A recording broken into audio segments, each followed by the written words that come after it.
Bonjour à tous, salut les amis, j'espère que vous allez bien. Ça me fait très plaisir de vous retrouver pour cette nouvelle vidéo gaming, l'épisode 24 des News Gaming.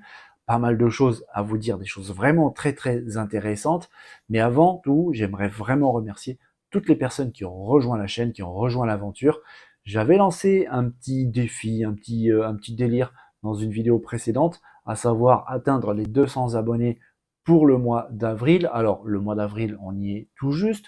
On n'est pas encore aux 200 abonnés, mais vraiment pas loin. Alors vraiment, je voudrais profiter de l'occasion pour remercier absolument tout le monde. Sans vous, ça serait bien difficile de pouvoir continuer. Merci pour vos abonnements, pour les likes, pour les partages, pour les commentaires. Ça me fait vraiment plaisir. Allez, on perd pas plus de temps. On commence l'épisode 24 des News Gaming. C'est parti.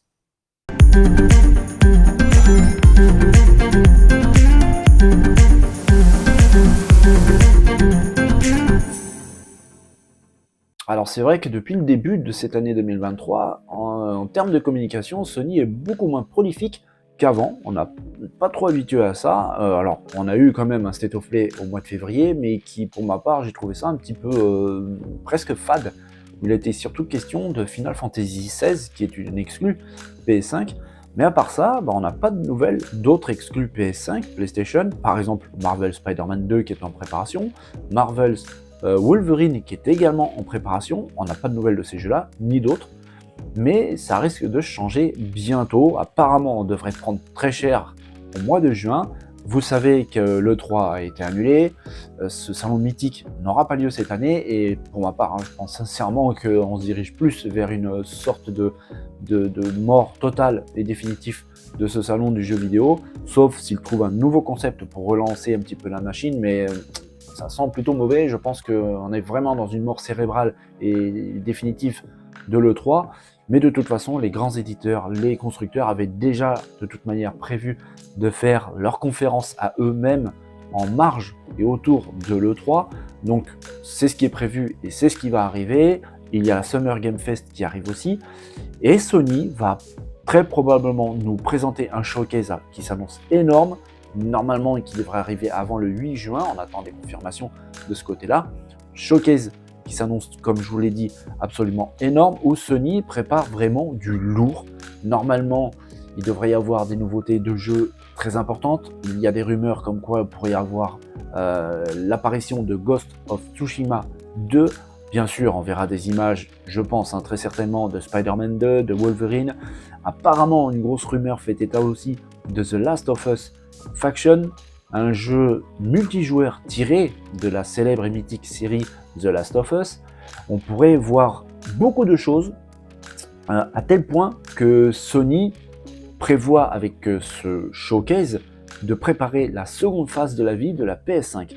Ça promet vraiment, on attend vraiment beaucoup donc de ce showcase, à tel point même qu'il y a une autre rumeur qui est vraiment encore plus grosse, de quelque chose dont je vous avais même parlé d'ailleurs, comme quoi Sony était en train de préparer une nouvelle version de la PlayStation actuelle. Je ne parle pas de la PS5 Pro, ni même vraiment en fait de la PS5 Slim.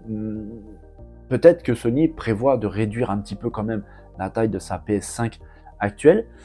Avec une astuce dont je vous ai parlé, donc, Sony est en train de préparer, j'en suis quasiment sûr, une PS5 sans lecteur optique, physique, mécanique, comme l'actuelle, mais une PS5 comme la digitale que vous pouvez acheter aujourd'hui et qui en plus aura la possibilité d'avoir un lecteur physique externe. Si vous êtes par exemple possesseur de jeux physiques, si on vous en prête, vous pourrez jouer à ces jeux physiques avec ce lecteur externe qui se branchera, je pense, en USB 2 à la PS5 nouvelle, entre guillemets, génération. Et il se peut que pendant ce showcase qui s'annonce, comme je vous l'ai dit, vraiment énorme, que Sony présente ou nous parle de cette machine avant plus tard d'évoluer un petit peu sur la PS5 Pro. Il se peut même qu'il y ait des rumeurs qui disent que cette PS5, on va dire évoluée avec le lecteur donc externe, pourrait être mise en vente dès cette année 2023, et on parle de la PS5 Pro pour courant 2024. Pour l'instant, on n'y est pas encore. Donc, comme je vous l'ai dit, ce showcase qui arrive donc peut-être avant le 8 juin, ça annonce vraiment énorme. On attend beaucoup de ces annonces.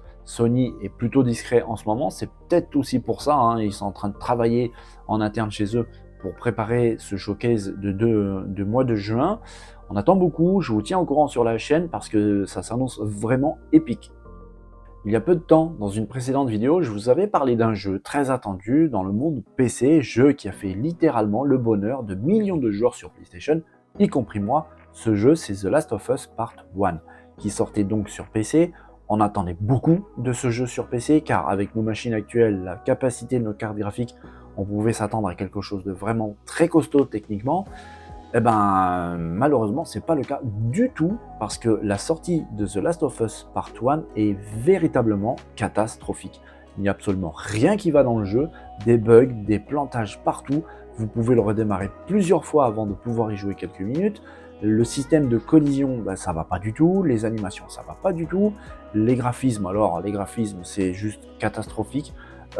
Comme on le voit hein, sur ces captures d'écran, où on voit que visiblement Joël et Ellie ont passé une très très mauvaise soirée, que le réveil est vraiment très compliqué. Ellie a visiblement aussi des gros soucis avec son coiffeur, ça va pas du tout, et puis il va falloir aussi qu'elle trouve un très bon kiné, parce que au niveau de ses bras, bah visiblement ça va pas, avec celui-ci qui lui pousse carrément dans le dos, et elle a des problèmes même pour tenir correctement un fusil à pompe. J'espère qu'on va lui apprendre rapidement, parce que face aux ennemis, ça va pas très bien le faire. Bref, c'est une catastrophe, vraiment, c'est indigne de Sony, c'est indigne de Naughty Dog qui, bah, ils nous ont plutôt habitués à des chefs-d'œuvre plus qu'à ça. Et d'ailleurs, le studio se confond en excuses avec un message, même pour la communauté des joueurs PC, ce message qui nous dit, alors je vous lis ça tout de suite, aux joueurs de The Last of Us Part 1 sur PC. Nous savons que certains d'entre vous n'ont pas fait l'expérience de la qualité de Naughty Dog à laquelle ils s'attendaient. Notre équipe travaille dur pour à la fois résoudre les problèmes empêchant actuellement certains d'entre vous de découvrir le jeu et pour faire en sorte qu'il atteigne le niveau de qualité que vous attendiez et que vous méritez. Alors oui, j'ai envie de dire que les joueurs attendaient et méritaient, parce que c'est quand même Naughty Dog, le papa de Uncharted, et donc de The Last of Us, et je veux pas croire qu'un studio pareil, qui nous ont habitués vraiment à quelque chose de très très qualitatif, n'ait pas vu tout ça. Comment est-ce que c'est possible de sortir un jeu comme ça, dans la nature, sur Steam, aussi buggé, aussi, j'allais dire mal fini, mais c'est même pas le mot, en fait, il est pas fini du tout, ça va pas du tout. Alors évidemment, le studio travaille d'arrache-pied pour régler le problème. Ils ont déjà sorti, il me semble, 2 petits patchs pour commencer un début de résolution. Aujourd'hui même, mardi, ils sortent un nouveau patch pour continuer à régler le problème. Apparemment, celui-ci devrait régler des problèmes de tremblement de caméra pour ceux qui jouent à la souris. La semaine prochaine, d'autres gros patchs vont continuer encore un peu plus à améliorer la situation. J'espère pour eux que ça va vraiment bien se passer, parce qu'en fait, ça abîme tout simplement d'un jeu mythique. C'est aussi bête que ça. Et ça ne permet pas aux joueurs PC de pouvoir profiter pleinement d'un jeu qui a été vraiment une référence, vraiment, des joueurs PlayStation, un jeu fabuleux qui était même plus proche d'une expérience vraiment vidéoludique qu'un jeu vidéo.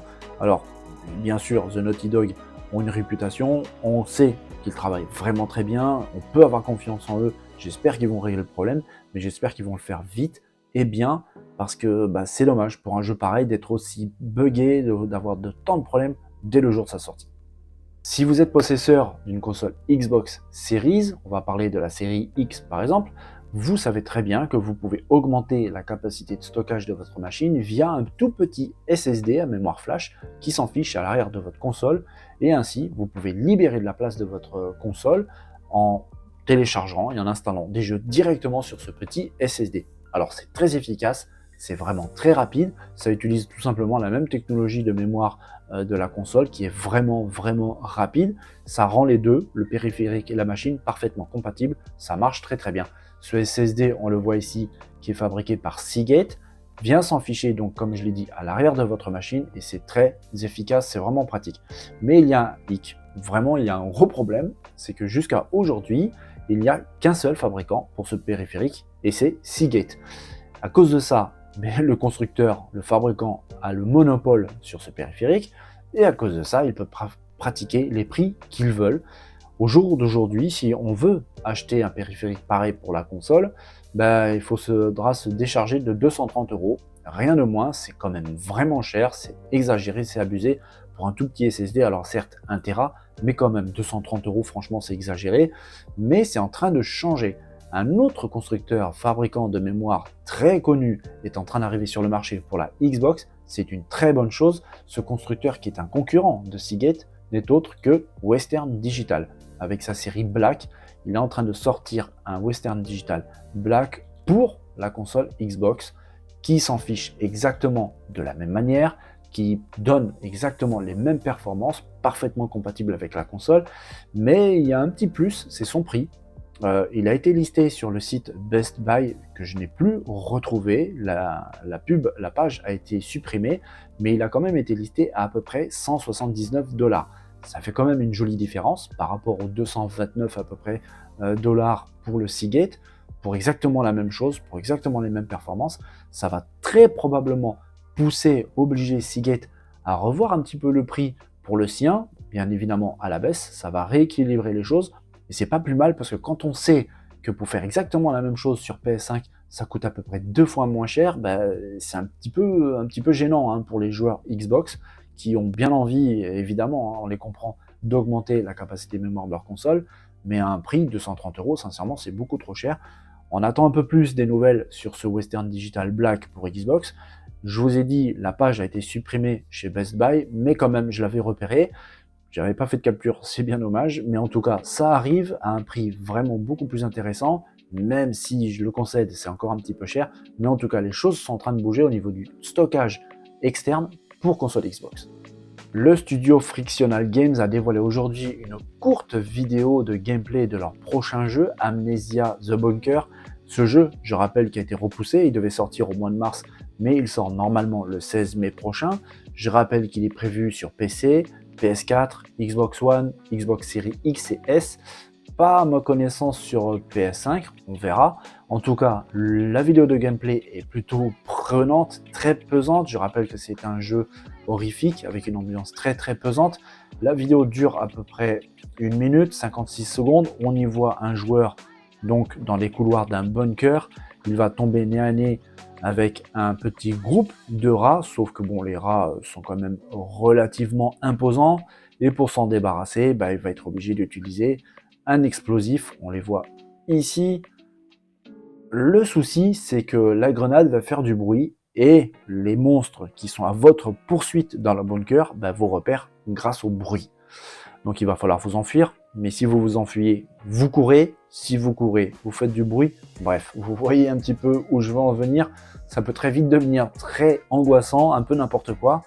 Le jeu paraît beau graphiquement, en tout cas l'ambiance est là, ça paraît vraiment très pesant. Je rappelle qu'il sort le 16 mai prochain, je rappelle qu'il sort sur PC, PS4, Xbox One et Xbox Series X et S. Voilà pour Amnesia The Bunker. Et voilà, c'est tout pour aujourd'hui, c'est tout ce que j'avais à vous dire pour cet épisode numéro 24 des News Gaming. Ça m'a fait vraiment plaisir de partager tout ça avec vous. Il y avait une actualité plutôt très intéressante, je trouve. J'espère que cette vidéo vous a plu. Si c'est le cas, n'hésitez pas à vous abonner, c'est gratuit. N'hésitez pas à mettre des pouces, à liker, à partager et aussi à venir discuter dans la zone de commentaires. On peut débattre tous ensemble de cette actualité. Dites-moi par exemple, quelle news vous a le plus plu? Est-ce que vous avez essayé de jouer à The Last of Us sur PC? Est-ce que vous avez rencontré des problèmes? Est-ce que par exemple le showcase de Sony prévu pour cet été vous hype ou pas? Bref, on peut discuter de tout dans la zone de commentaires. C'est fait pour ça. En attendant, je vous souhaite une très bonne journée. Portez-vous bien, faites attention à vous. N'oubliez pas de vous amuser. Moi, je pars directement travailler pour la prochaine vidéo parce que l'actualité, elle ne s'arrête pas. Tant mieux, j'attends ça. Je vous souhaite une bonne journée. À très bientôt pour l'épisode prochain. Bye bye.